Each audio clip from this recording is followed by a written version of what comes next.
네, 김만배 씨가 구속될 경우 정치권 내 파장 역시 상당할 것으로 예상이 됩니다. 특히 당시 최종 인허가권자, 성남시장이었던 이재명 후보 역시 의혹에서 자유로울 수 없다 이런 지적이 나오고 있습니다. 어제 이재명 후보가 김만배를 아냐는 기자들의 질문에 이렇게 답했습니다.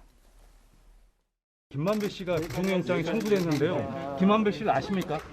김만배 씨를 아셨습니까? 옛날 김만배 씨가 사업자 잠깐만 이거에 대해서 알고 계셨습니까? 가보겠습니다. 자, 그만합시다. 인터뷰 한 것과 사업자 헌정과 관련이 있습니다. 왜 관계가 있어요? 예, 김만배 씨 변호사비 대납했다는 그런 보도에 대해서 어떻게 보십니까?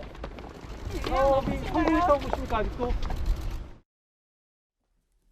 네, 이재명 후보에게 기자들이 집요하게 물었습니다. 김만배 씨를 아느냐? 김만배 씨를 아느냐? 계속 물었지만 이재명 후보 말을 할까 할 듯 말 듯 알쏭달쏭한 대답도 내놨고요. 김영주 의원님께 좀 여쭤볼게요. 네. 이거는 아는 거라고 봐야 됩니까? 모르는 거라고 봐야 됩니까? 아니면 김만배 씨는 조금 다른 뉘앙스로 얘기를 하긴 했거든요. 네, 아무래도 이제 두 가지겠죠. 법조 기자로서의 인터뷰를 했던 당세 사람이라서 모른다고 말하기 어렵고, 또 이재명 후보 역시 본인도 사실은 법조인의 한 사람이었기 때문에 또 그런 부분이 있고, 또 이 김만배 씨가 주로 평택이나 경기도 일원에서 여러 가지 활동을 해왔다는 측면에서도 실제적으로 완전히 모른다고 말하기는 어려울 것입니다. 다만 여기서 그냥 하나의 사업자로서 김만배를 알았느냐, 언론인으로서 알았느냐, 그런 부분에 있어서는 아마 이재명 지사는 언론인으로서 알았다 이렇게 얘기할 가능성이 매우 높다 그렇게 보여집니다. 네, 이재명 지사와 김만배 씨 관련된 사이에 대해서 김만배 씨는 이렇게 얘기를 했었습니다. 아까 이제 저희가 그래피로도 준비를 했지만 이재명과 개인적으로 식사를 하고 그런 관계는 아니다. 근데 나를 알지 왜 모르겠어. 그 사람이 나를 모른다고 하면 또 그렇고 나도 그 사람 모른다면 거짓말인 거지. 지난달 이 조선일보와 통화 내용이 보도가 됐는데요.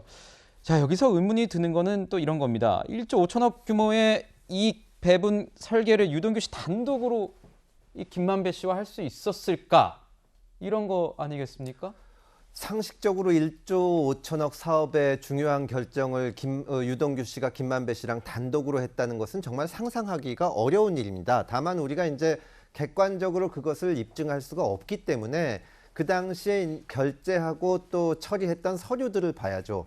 사실은 많은 사람들이 문제를 제기하는 것이 왜 검찰이 성남시청을 압수하지 않냐. 네. 나오는 얘기로는 이재명 당시 시장이 결재를 했던가, 혹은 이재명 시장이 변호사 시절에 부터 사무장을 하면서 계속 정말 명실상부한 최측근이라고 할 수 있는 정진상 당시 정책실장이 서명을 했다거나, 그거는 어려운 게 아니라 서류를 보면 다 있는 건데 지금 수사 시작한 지 20일이 되도록 검찰이 그걸 놔두고 있거든요. 네. 그래서 많은 의문이 제기되고 있습니다. 제가 이제 이거는 개인적인 생각인데, 사실은 지금 야권에서 특검 얘기가 많이 나오고 또 사회 각계각층에서 특검 주장들을 하고, 사실 이 사건은 특검을 하는 것이 맞습니다. 근데 제가 예전에 검찰에 있을 때 중수부에서 수사를 해보면 특검이 뒤에 도입될지도 모른다고 생각하면 검사들이 정말 이 압박을 엄청나게 느낍니다. 심리적 압박을 받는 이걸 덮어줬다가는 내가 나중에 불려갈 수 있다는 생각을 하게 되는 겁니다. 또 위에서 어떤 압력을 넣으려고 하더라도 아니 저는 그렇게 할 수가 없습니다. 그러면 제 책임인데요. 그러니까 정말 사소한 거 하나까지도 다 확인하고 문제가 있는 거는 차라리 나중에 무죄를 받더라도 기소를 하게 돼 있거든요. 그러면 이 성남시청을 압수수색을 해서 책임관계를 따져가다 보면은 검찰로서도 어찌할 수 없는 상황이 될 수도 있습니다. 물론 그게 최종적으로 책임이 있다고 유죄가 날지 무죄가 날지는 모르지만, 그래서 검찰이 지금 망설이고 있는 게 아닌가, 그런 지금 추측까지 나오고 있는 상황입니다. 네, 금태섭 의원님께서 개인적인 의견을 전제로 말씀을 해주셨습니다. 자, 현재 이재명 후보 관련성 부인하고 있습니다. 민관 합동 방식으로 결정한 주체가 이재명 당시 시장인 만큼 이 화천대유 측이 막대한 이익을 가져간 것에 대해서 이재명 지사도 어떻게 보면 배임 혐의로 조사를 받을 수 있는 가능성이 있는 것 아니냐, 이런 얘기가 나오고 있는데요. 박성배 변호사님께서 보시기에는 어떠십니까?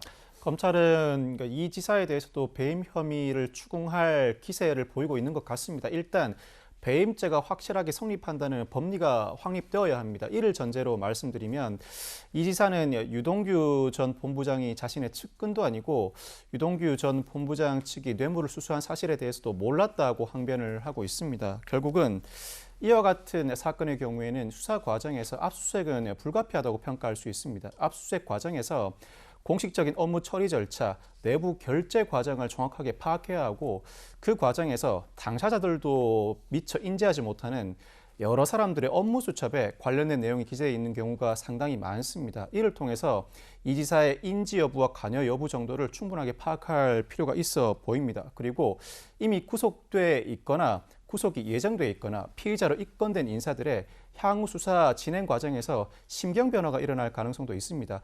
이 지사의 배임 공범 혐의에 대해서는 현재로서는 확언할 수는 없지만 수사 진행 상황에 따라서 이 지사 공범 수사 가능성은 충분히 남아있다고 평가할 수 있습니다.